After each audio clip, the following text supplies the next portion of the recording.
Hello everyone, welcome back to my channel. ಆಷಾಢದಲ್ಲಿ ವಿಶೇಷವಾಗಿ ಮುತ್ಯಾಲಮ್ಮ ಈ ಥರ ಎಲ್ಲ ಪೂಜೆಗಳು ಮಾಡ್ತೀವಿ.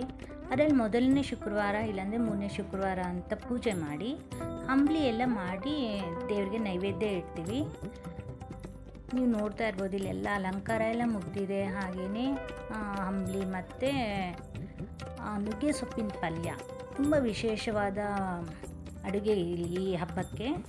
ಸೊ ಇದೆಲ್ಲನೂ ನಾವು ಇಟ್ಟು ಅಮ್ಮನಿಗೆ ನೈವೇದ್ಯ ಕೊಟ್ಟು ಪೂಜೆ ಮಾಡೋಂಥದ್ದು.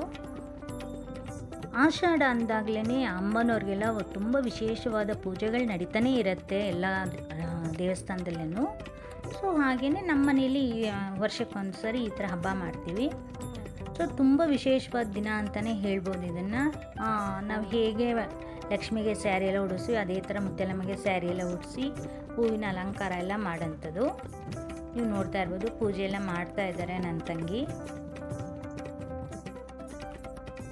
ಈ ಪೂಜೆಗಷ್ಟೇ ನಮ್ಮ ಎಲ್ಲ ರಿಲೇಷನ್ಸು ಬರ್ತಾರೆ. ಹಾಗೆಯೇ ಅಕ್ಕಪಕ್ಕದ ಮನೆಯವ್ರನ್ನೆಲ್ಲ ಅರ್ಶಿನ ಕುಂಕುಮ ಕರಿತೀವಿ. ಹಾಗೆ ಫ್ರೆಂಡ್ಸ್ ಎಲ್ಲ ಬರ್ತಾರೆ. ತುಂಬ ಒಂದು ಖುಷಿಯಿಂದ ನಡೆಸುವಂಥ ಹಬ್ಬ ಇದು. ಸೊ ಎಲ್ಲರೂ ಸೇರಿರ್ತೀವಿ. ಇವಾಗ ಬೇರೆ ಹಬ್ಬಗಳಲ್ಲೆಲ್ಲ ಅವ್ರವ್ರ ಮನೆಯಲ್ಲೇ ಪೂಜೆಗಳು ನಡೀತಾ ಇರುತ್ತೆ. ಹಾಗಾಗಿ ಯಾರೂ ಒಂದೇ ಸರಿಗೆ ಸೇರೋಕ್ಕಾಗಲ್ಲ. ಅದೇ ಈ ಮುತ್ಯಾಲಮ್ಮನ ಮಾಡಿದಾಗಂತೂ ಎಲ್ಲರೂ ಬಂದು ಇಲ್ಲಿ ಸೇರ್ತೀವಿ. ಹಾಗಾಗಿ ತುಂಬ ಖುಷಿ ಇರುತ್ತೆ. ಒಂಥರ ಮನೆ ಫುಲ್ಲು ನಮ್ಮ ರಿಲೇಷನ್ಸು, ಫ್ರೆಂಡ್ಸ್ ಇರ್ಬೋದು, ಹಾಗೆ ಅಕ್ಕಪಕ್ಕದಲ್ಲಿರೋರು ಎಲ್ಲರೂ ಬಂದಿರ್ತಾರಲ್ವ. ಅದೊಂಥರ ಪೂಜೆಗೆ ಒಂದು ಕಳೆ ಅಂತಲೇ ಹೇಳ್ಬೋದು. ಅಷ್ಟು ಚೆನ್ನಾಗಿರುತ್ತೆ. ಎಲ್ಲರೂ ಬಂದು ಆ ಮುತ್ಯಾಲಮ್ಮನ ದರ್ಶನ ಮಾಡ್ತಾರಲ್ಲ, ಅದು ತುಂಬಾ ಎಲ್ರಿಗೂ ಅದೃಷ್ಟ ಅಂತಲೇ ಹೇಳ್ಬೋದು.